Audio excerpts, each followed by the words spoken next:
he does come forward a lot. But compared to mine, I believe I'm dominant throughout the whole aspect of MMA. I believe my cage control and everything like that is superior to his.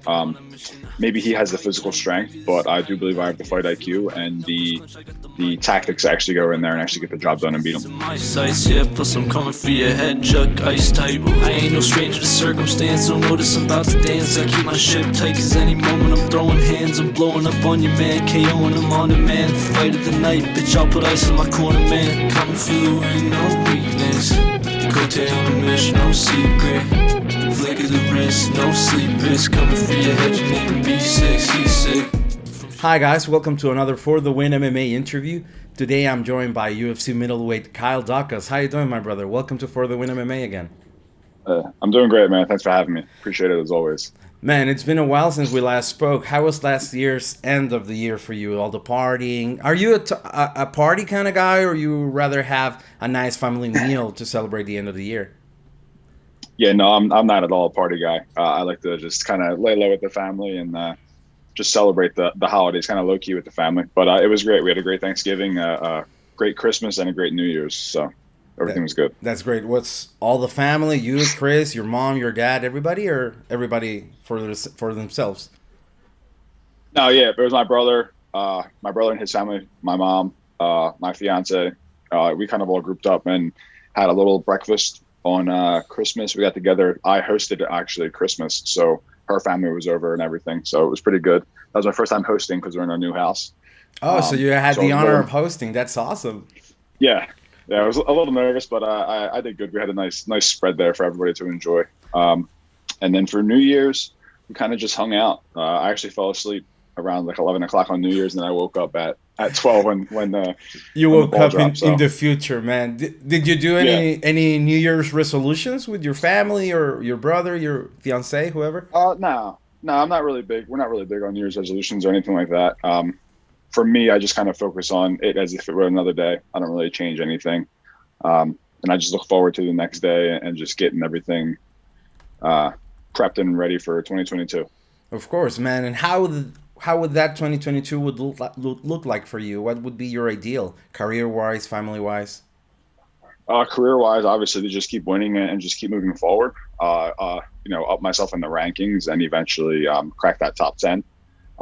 As far as family and stuff, just trying to be the best fiance that I can be. Be the best brother, the best uncle, best son that I can be, and eventually start a family of my own with my fiance. So that's kind of like what we're looking forward to next. Are you tying the knot this year? Next year, 23. Oh, okay. So yeah, 2020, April of 2023. So yeah, so there's a lot of time still to do good deeds and earn that. Yeah, absolutely. Yeah. Man, what was the best and the worst for you for 2021? Since we're leaving the past year, what was the best and what was the worst? Man, probably the best for 2021 was probably just getting engaged, taking that next step in our relationship. So, we've been together for a very long time. It's going to be 10 years coming next year. We're actually getting married on our 10-year anniversary. Yeah, that would probably be the best. And probably the worst would probably just be my whole UFC career that last year. I lost in May. I had a lot of fights drop out. By the end of the year, I had the no contest with Holland, and I had another fight drop out from COVID too. So the whole career was kind of the worst part. But hopefully this year, in 2 weeks, it starts off good, and I get to win on the 19th. Yeah, man, I'm hoping for that too. Since your return to the activity has had a few hiccups. First, we were supposed to rematch that troll beater Kevin Holland. That fight was declared a no contest. Then it was announced that you would face Roman Dolidze then, but that got canceled as well due to Roman testing positive for that annoying virus that still goes out and about, right? Now you're matched up against a pretty dangerous guy in Julian Marquez, who's made his 2021 all about the comebacks. Can you walk me through this little saga that you had to bear during this year that just passed? It was rough thinking about it, but depending on who you ask, people say that things happen for a reason. And I'm not one to kind of think that things happen for a reason. I'm kind of things just happen because they happen. It's kind of the what takes place. It's just the events that happen. But if it is something that happens for a reason, then hopefully 2022 makes up for it, because, the last 3 or 4 months of last year was kind of rough. So, Kyle, Marcus is a pretty aggressive guy who showed us last year that he can totally dig deep. In my opinion, that also shows that he can get himself in a lot of trouble early in the fights, most due that to that aggressiveness that he has. How do you assess his style and compare it to yours? as far as his style, yeah, he is very aggressive. He does come forward a lot, but compared to mine, I believe I'm dominant throughout the whole aspect of MMA. I believe my cage control and everything like that is superior to his. Maybe he has the physical strength, but I do believe I have the fight IQ and the tactics to actually go in there and actually get the job done and beat him. Well, it's no secret that you're pretty strong on the ground, and he's a pretty good scrambler as well. But I would say that you're much more of a threat in that context. If it comes down to the ground, the scrambles and all that back and forth, do you think you have the advantage there? Yeah, I know I have the advantage. I know that I'll be able to kind of control him wherever I want to control him. But I have to just stick to my game plan and not do any stupid mistakes or push forward with any stupid positions in the jiu-jitsu aspect of the fight, and I'll be good and get the finish. Do you think that he'll be able to adjust properly to your southpaw striking? He's faced a lot of southpaws in the past, but none of them were from the state of brotherly love. So has your training camp prepared you for that for what Marcus brings to the table in that regard? Yeah. I believe that, he is obviously comfortable fighting southpaws, but I'm very, very comfortable fighting orthodox fighters. I'm very used to it. That's only people that I train with in the gym. I don't really train with southpaws or anything like that. I'm kind of the only southpaw in the gym. There's maybe one or two of us. But I still believe that my style is more dominant than his is, striking wise as well. He is very good because he's used to fighting southpaws, but I don't think he's used to fighting a southpaw with my length and my height that I have. In terms of results and advancement in the division, 2021 wasn't as fruitful as it could have been for you. Do you feel the need to make a statement at this fight against Julian? Yeah, I believe that I need to just make a statement with every single fight that I have in the cage. As long as I'm going out there and performing and making a statement, then I believe that I can beat anybody that they put me in there with. And I just have to go out there and compete and just win and get the job done. But definitely the 19th, I need to make a statement to kind of keep my spot in the division and kind of just keep moving forward and hopefully get that ranked opponent next. So it's fair to say that you want to start 2022 with a bang to get that ball rolling of in course. terms of what's happening next in your career. Yeah. Well, Kevin Holland announced that he's moving back to 170 after your rematch was scrapped. Is he the one that got away, so to speak, or do you think you're getting another crack at the big mouth guy? No, I mean it is what it is. I'm not going to push for anything like that. He's going down to another weight class to try to get a win. I believe that he was a 170 guy the whole time because he kind of walked around as a lighter middleweight. I believe he walked around at maybe 195, if that.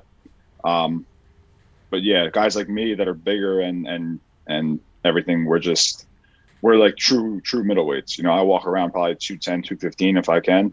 And I know Marquez walks around. I've seen him walk around probably 235. I've seen the biggest numbers that he's had. So yeah, he's so thick for middleweight. Yeah, very big guy. But I believe that Holland was a 170 guy the whole time. But it's not something that I dwell on or something that I need to get back or anything like that. I just have to focus on my next fight and just make sure that I win the next one and everything will be in place. Well, let me take you back to that context just for one last question, because this is something that we discussed as a team today before your interview, and there was a lot of questioning in this regard. Do you feel that you were dealt a shitty hand in that no contest, looking back at it from a distance now? Do you have any thoughts on the amount of people involved in that ringside conversation before the no contest was announced? I mean, the amount of people that kind of threw their 2 cents in, it kind of obviously changed the perception that Dan had on what he was going to do. I do believe that it was kind of a shitty hand that was drawn. But this is a sport. the rule that of the whole rule of the replay and that whole sequencing thing doesn't really it showed in my fight that it doesn't really work because of the circumstances that it happened. If the fight would have gone on and he would have stood back up and then like knocked me out, or if he did submit me or anything like that, or let's say he survived the round and then beats me the next 2 rounds and wins the fight, then I lose. Like I would lose. And if I were to finish him, you know, either if I would have finished him like I did in the fight, or if it went on and I would have finished him in the 2nd or 3rd round, then I would have been on the bad side regardless, because people would have just went back to the headbutt and would have said, the only reason that you did this was because of the headbutt. So I just believe that the way it was dealt, it could have been dealt better. I think the ruling should be changed a little bit because you can't have a guy, or there should be a time limit on the replay. It should be like the replay starts and then within a minute after or a minute and a half after, then it should cancel out and then the fight should just kind of proceed. But I believe that Dan should have stopped the fight and gave him time to kind of recover as to what was going on, to make sure that he was good. And then seen the replay that it was a headbutt, and then could have called time. I think could have given him 5 minutes to recover, but yeah. Yeah, just treat it like a groin strike and try to preserve the integrity of the fight. Yeah, that could work. Exactly.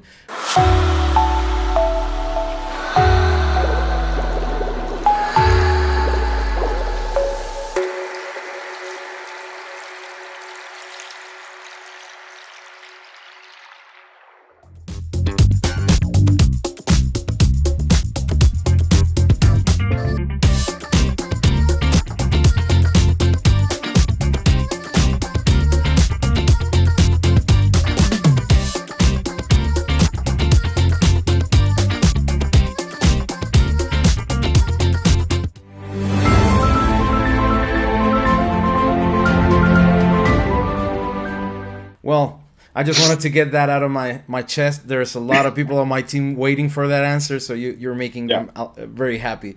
There's a lot of upcoming middleweight action in the next few weeks. There are a few interesting fights coming up in your division. People in the ranking will get some octagon time, and that can pretty much set the path for somebody like you eyeing the rankings, right?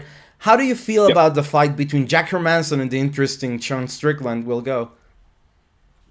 I don't know. It's a tough. It's a tough fight to kind of base it off of. It depends if Hermanson can get out there and get him to the ground. I think is one thing, because we've seen him struggle in fights like Vettori and the Edmund Shabazian fight that he had. Although he did take Shabazian down, he wasn't very good. He didn't look very comfortable striking wise. So I think the way that Strickland kind of strikes and kind of just peppers guys, that it'll be a problem for Hermanson. But if Hermanson can get him to the ground, it's always good to see somebody's jiu-jitsu and see a new part of their game, to see if Strickland is truly that good on the ground.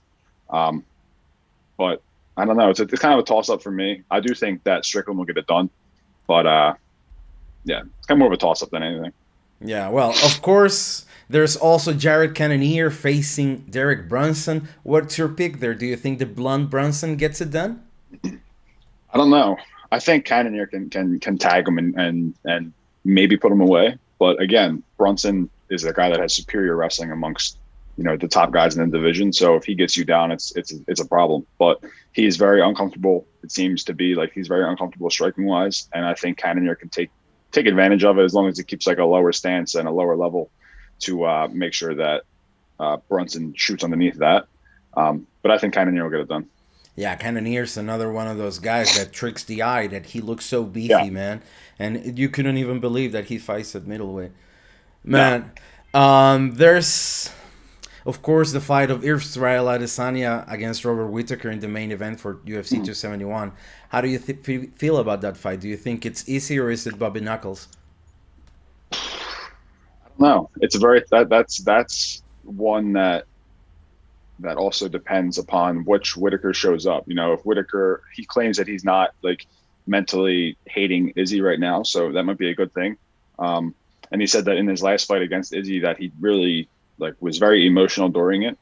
But Whittaker's looked very well in his last, I think it was 2 fights I think he had since he fought Izzy or so. Right. And he looked really well. He looks really good. But again, Izzy's a guy that you can't be a slouch with. You know, he's obviously undefeated at middleweight for a reason. His kickboxing is very good. He's very superior in his kickboxing as well. And his biggest kryptonite that everybody thinks is his wrestling, but you have to take him down first to kind of expose his jiu-jitsu. And I think if Whitaker can take him down and beat him up a little bit, that it might start playing into his advantage later in the rounds. But he can't get tagged with a shot like he did in the first fight. Right. That moose knuckle he always talks about. Yeah. Adesanya right. guy, man. Well, that's going to be interesting for sure. And there's this guy, there's another guy, but he's not a middleweight though. It's your big bro, Chris Daukaus. Are there any news on his next assignment? Do you have any scoops for me? He's getting word of fights coming up soon. But I don't know if he's going to take them or what's going on. You know, he's in a lot of talks right now with fighting a couple guys that they have lined up for him. But it's all about timing. You know, he's for a fight that he just had. We do believe you obviously need to take a little bit of time off and let your head heal and let your body heal from the fight. So as long as he gets a full camp, I think he'll be all right. As long as he gets 8 to 10 weeks from the UFC, that'll let him wait 8 to 10 weeks before his next fight. I think he'll be good. But anything short notice that they're offering, he's not taking right now. I see. Well, your brother was recently featured in a Panini collectible set. He called this a childhood dream. How do you feel about the big man making it to the card game? It's crazy. It's really crazy to think about. We used to have baseball cards and stuff like that when we were growing up. People don't really think that it's that big of a deal, but it really is. Like you have a card now.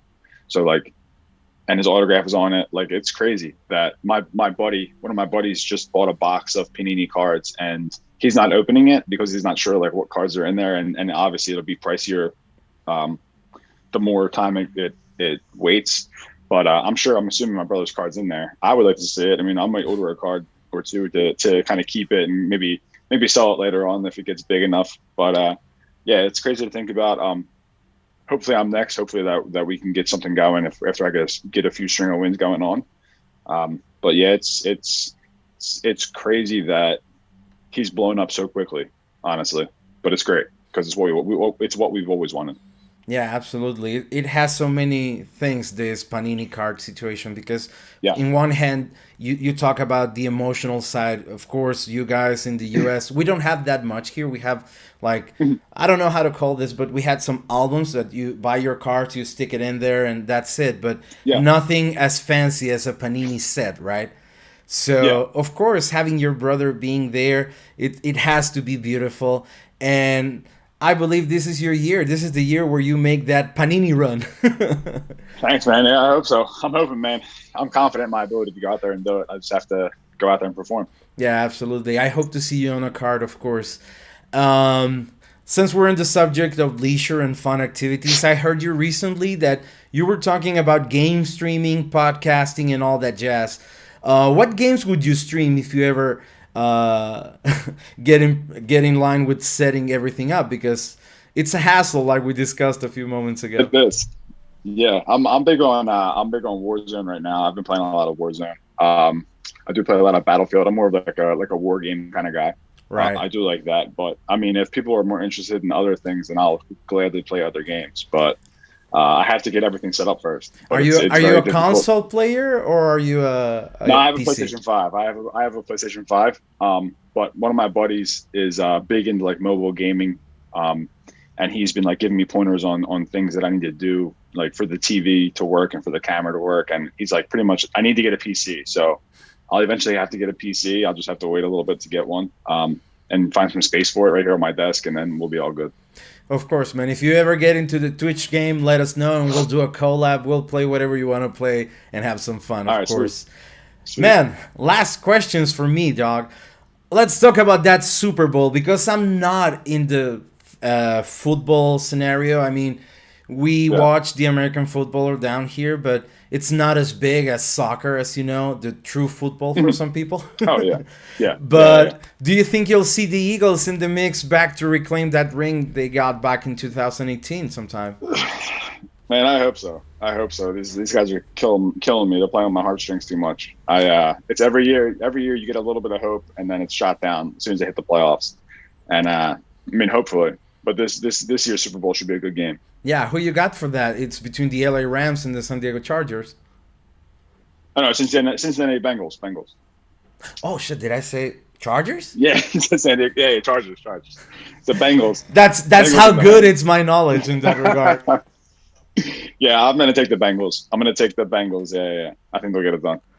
That's right, man. Well, there's another legend on that sport. That's Tom Brady. He retired recently. Could you describe that man's legacy to someone like me who doesn't even know about football, as you just witnessed? He didn't grow up on it. I would assume that you would perceive it as like a Ronaldo during soccer. Like he's that good. Like I would assume so, because that's kind of all I hear about is Ronaldo and Messi. So I would assume that like if you think of him as probably the greatest soccer player to ever live, no matter what team he goes on, they're winning championships. That's kind of how you would, I guess, match him up for soccer for you guys to kind of like think about. But yeah, he's had a great career. The guy's crazy. Like I also know he has like a very, very strict diet, which is also something that obviously you need to play at such a high level and play for so long that he has. Yeah, he's 45 and killing it still. Yeah. I think he obviously owes it a lot to like his strength and conditioning and his diet. I mean, and also he's a quarterback, so they don't really get hit that much. So yeah, I would just match him up with Messi or Ronaldo, and just that's a comparison. So, well, there you have it, guys. If you want to know who to compare it to, is it Cristiano Ronaldo? Is it Lionel Messi? I don't know, man. But Tom Brady, for sure, he's a magnificent athlete, and yeah, he had a great retirement recently. He retired in the big stage, still with this game on. He's still on the top of this game, even though he's 45. So hats off to the man. And also hats off to you, my man, that you're going to have this amazing fight against Julian on UFC Vegas. Still at the Apex, though, but it's going to be a fun one nonetheless. Man, it's been a pleasure as usual. I leave you with the chance to talk to your South American fans and all the people who loves the UFC and loves to watch you perform, my man. Yeah, I'm just very thankful for all the support. It's crazy to think that you're getting support from all around the world. But I'm very thankful for everybody that's ever sent me a DM and messaged me saying that, you know, it's going to be a good year and that I'm going to win the fight. I'm very thankful for you guys. And I can't wait until the 19th to get in there and get the job done. Yeah, of course. February 19th. You got it, guys.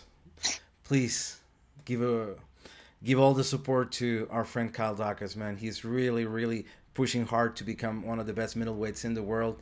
And he's a friend of the show, so you might as well drop in and tune in, man. Thank you so much for your time, Kyle. Best of luck on the fight. Thanks, brother. I appreciate it. The top ain't got no time to relax. Always working, no stop. Leave my soul on the track. Bounce your head off the mat. This is one stop shop. Got what you need in the back. Coming for the win, no weakness.